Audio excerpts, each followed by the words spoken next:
So the Houston Texans lost to the Tampa Bay Buccaneers. They're 0-2. A lot of people are freaking out. The offensive line issues. We got a new play caller. Has CJ Stroud lost it? Did he just have rookie magic? And is it gone? I want to talk a little bit about that. I want to look at the film and just discuss what I think might be going on.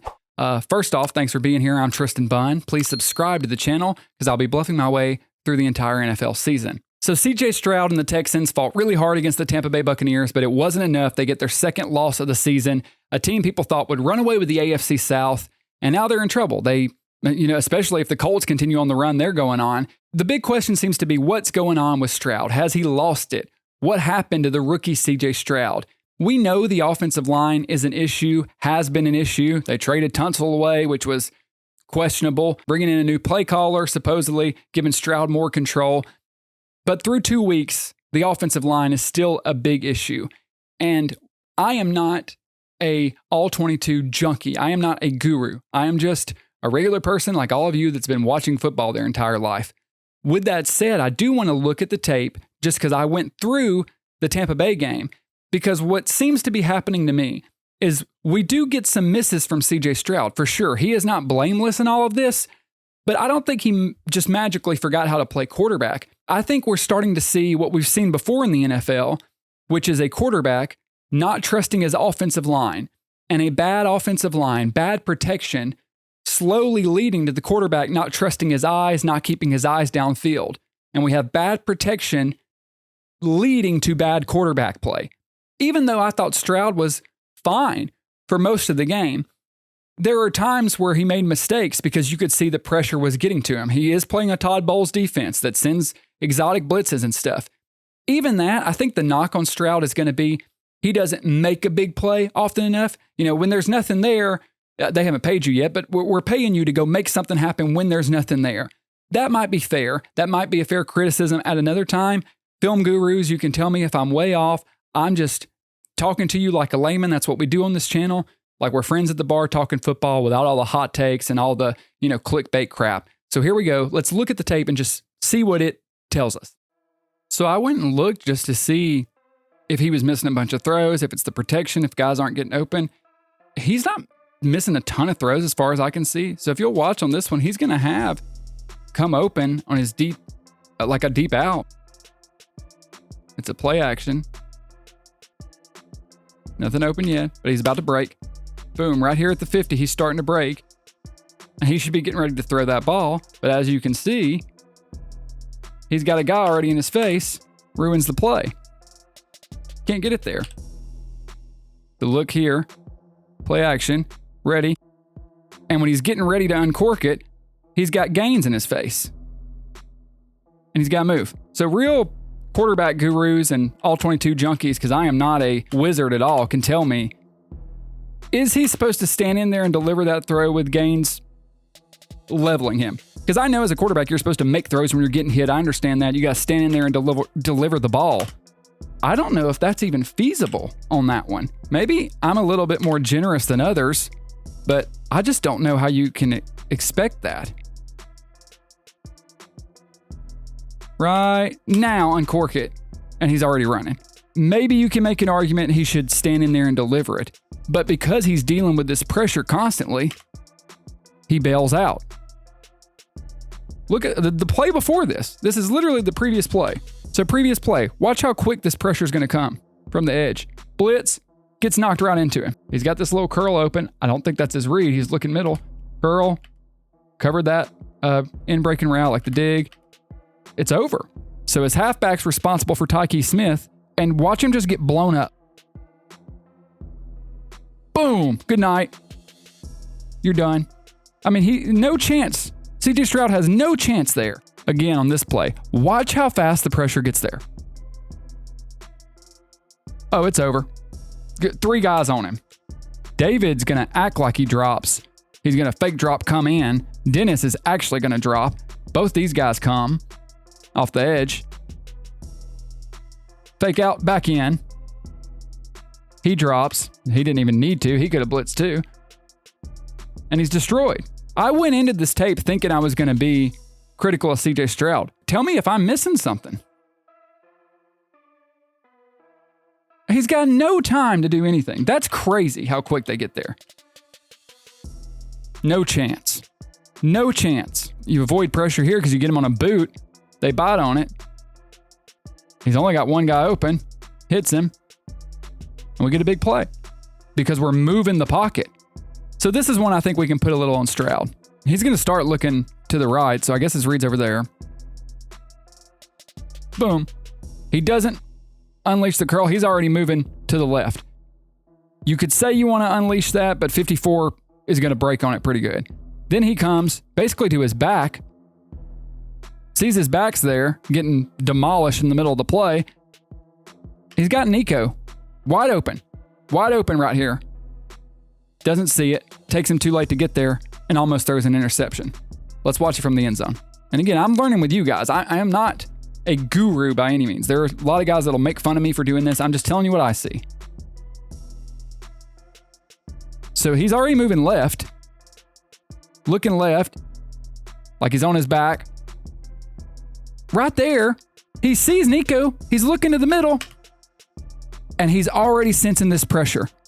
At this point, he's more worried about getting out of the pocket than he is delivering that ball because he does not trust his lineman. And this is where you have the issues where bad protection starts to create bad quarterback play. Because even though most of this game, I think he's been solid, I don't think it's been on him. This play, you have your star receiver wide open, and you're not going to unleash it because you're worried about the line, even though you have time in this instance. And then you wait and throw it dangerously late. One more time. Looking, clean pocket. You got time. Boom. Running across, just hit him. I don't know if he's hung up on this and not worried about Nico, or if his eyes are worried about the rush. Because right here, 75 starting to get blown up. This is where he panics, and he sees him way late and tries to force it in there, instead of letting it go right there. That's when bad protection leads to bad quarterback play. Next play, good protection, solid throw. Boom, out. Maybe could have thrown it a tick earlier, but that's fine. They gave him a window, they gave him a pocket, he gets the ball out. This is one that he just misses. So he's going to read it left to right. He's got a flat, a little curl, and then kind of come back to the right where you get this in.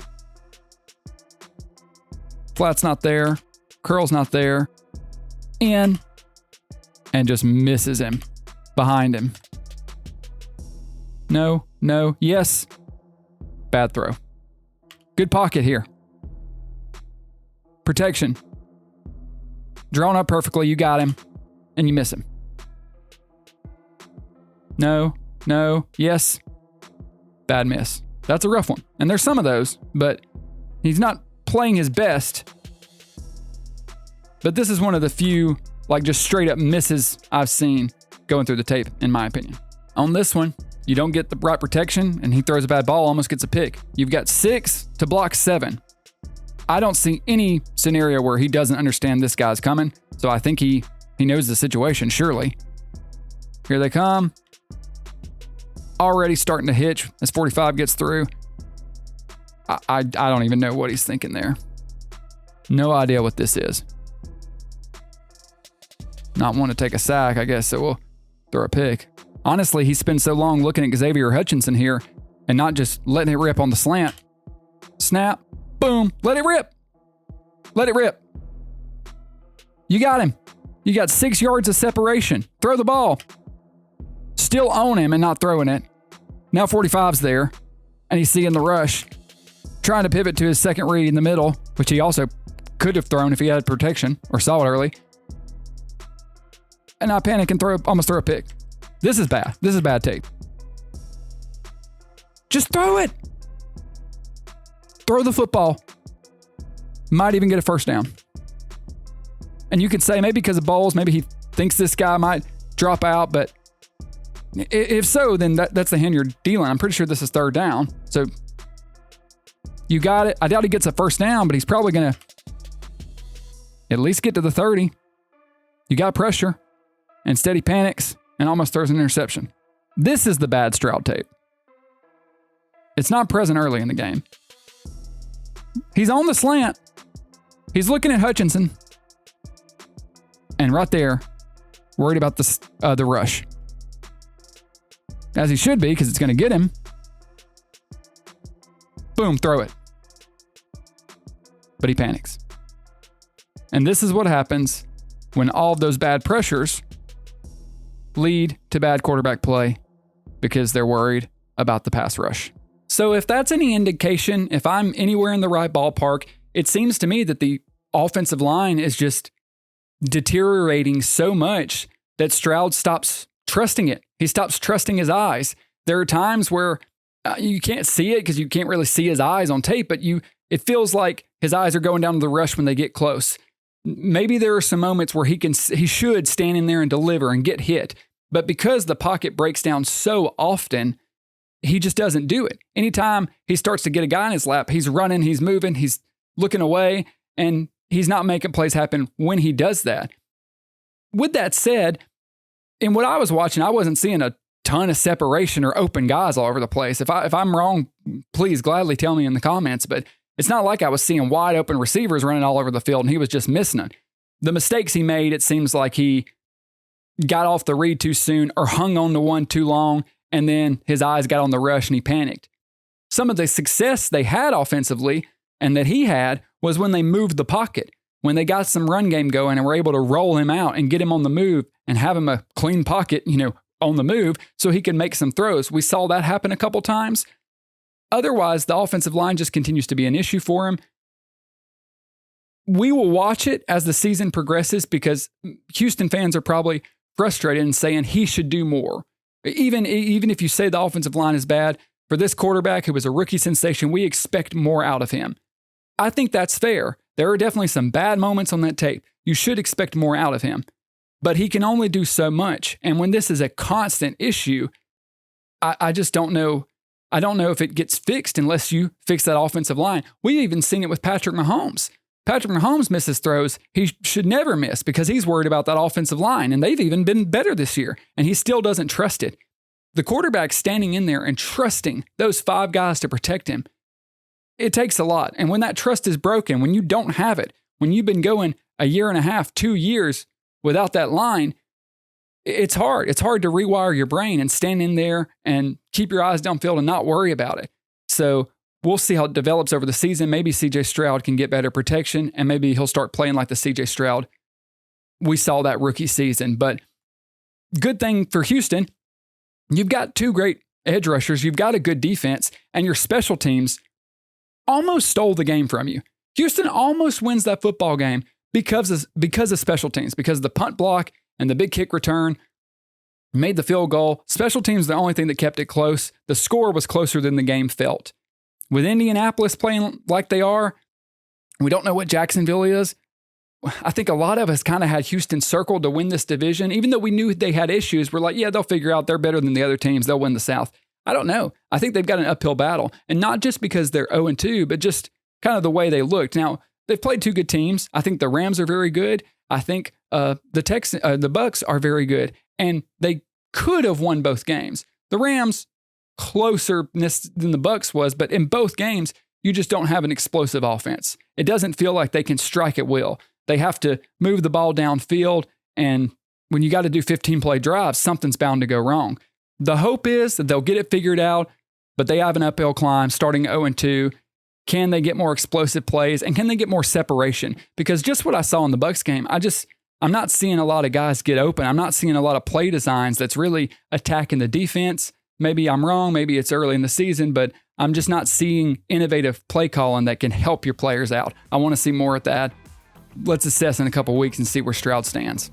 Until then, hope the best for him, but they've got to claw their way out of this situation.